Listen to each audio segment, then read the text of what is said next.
Hello दोस्तों, आपका स्वागत है हमारे चैनल जीके मास्टर में। और आज हम लोग बात करेंगे बिहार में आर्थिक अपराधी इकाई की शाखा ने एक बड़ा खुलासा किया है, यानी कि ईओयू की शाखा ने। और यह खुलासा यह है कि 2020 के बाद जितने भी एग्ज़ाम हुए सभी का पेपर लीक था।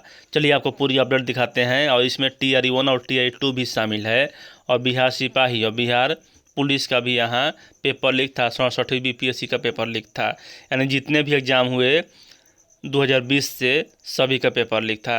देख लीजिए यहाँ 12/5 को दैनिक भास्कर का रिपोर्ट है। 56वीं से 59वीं व 63वीं BPSC से चयनित 15 से अधिक अधिकारियों की नियुक्ति में फर्जीवाड़ा की आशंका। 2019 से 21 के सिपाही भर्ती, 22 के अग्निशमन उत्पाद भर्ती एवं 66वीं BPSC का पेपर लीक था। अब बताइए कितना ज़्यादा यहाँ मतलब कि पेपर लीक हुआ। उसके बाद तृतीय चरण का लीक हुआ, उसके बाद यहाँ सिपाही भर्ती का लीक हुआ। मतलब कोई भी एग्ज़ाम बिहार में सही से नहीं हुआ है। नीट परीक्षा पेपर लीक मामले में ईओयू ने जांच शुरू कर दी है। इस बीच 2020 में हुए 67वीं BPSC पेपर लीक का मामला भी चर्चा में आ गया है। 67वीं BPSC पेपर लीक मामले की जांच रिपोर्ट की जब भास्कर टीम ने खंगाला तो चौंकाने वाले खुलासे सामने आए। पेपर लीक के मास्टरमाइंड कृषि विभाग के सहायक भागलपुर निवासी राजेश कुमार ने कई खुलासे किए। राजेश कुमार ने जांच टीम को बताया कि इन लोगों ने ही हाल ही में यानी कि साल 2019 और 2021 में हुई सिपाही भर्ती का प्रश्न पत्र भागलपुर से लीक कराया था। तो यह लीक हुआ था, तो क्या यह रद्द होगा? तो ज़रूर होगा, क्योंकि यहाँ जब लीक हुआ है तो हाई कोर्ट से चाहे कोर्ट से यहाँ रद्द कराना पड़ेगा।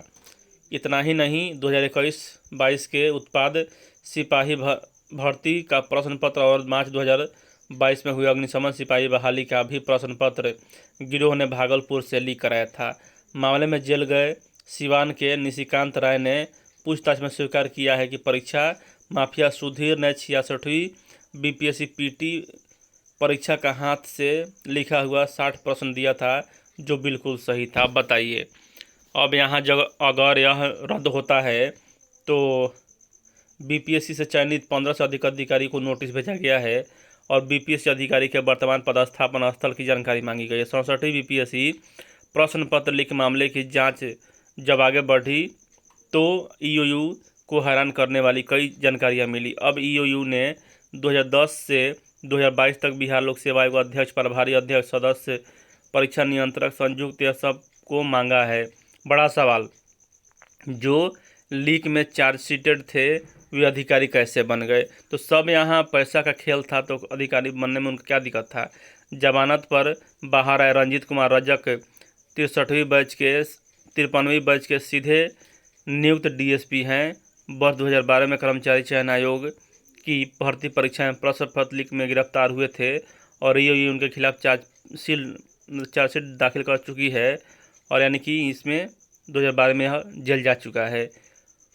कोई IPS का रिश्तेदार तो किसी का पति BPSC का अधिकारी। ईओयू ने BPSC से चयनित 15 से अधिक अधिकारियों को नोटिस भेजा है, और साथ ही यहाँ 56वीं यहाँ सभी का दिया हुआ है। अब देखिए, ऐसे करते थे फर्जीवाड़ा। सिपाही भर्ती में OMR सीट खाली छुड़वा दीजिएगा, बाद में भरवा देंगे। परीक्षा माफिया राजेश ने बयान में बताया कि वह और उसके साथी कोचिंग संस्थान के शिक्षक NIT इंजीनियरिंग आदि के प्रश्न सॉल्व कराते थे। राजेश तूफानी का जिक्र करते हुए कहता है कि अविनाश बोलता था कि सिपाही बहाली का OMR सीट ब्लैक छोड़ दीजिएगा, यहाँ मतलब कि रंग आ जाएगा। और 2018 का बहाली भी यहाँ लिख हुआ था। जो तथ्य सामने आए उस पर हो रही कार्रवाई। BPSC से चयनित कुछ अधिकारियों को नोटिस भेजा गया है। मामले की जांच चल रही है। 67वीं BPSC पेपर लीक मामले की जांच के दौरान जो भी तथ्य आए हैं उस पर टीम कार्रवाई कर रही है।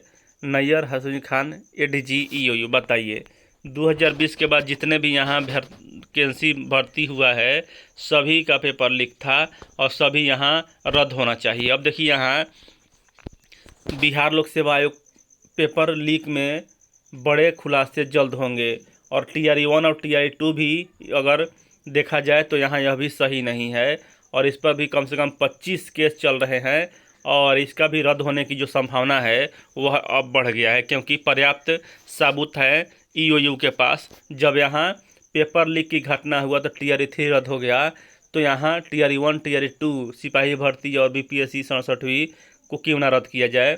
यह बात मतलब कि होना चाहिए, और जल्द ही इससे संबंधित कोई अन्य अपडेट आएगा, आपको बताया जाएगा। लेकिन 2020 से जितने भी यहाँ एग्जाम हुए हैं सभी का पेपर लीक हुआ है। इस वीडियो में इतना ही। वीडियो देखने के लिए धन्यवाद।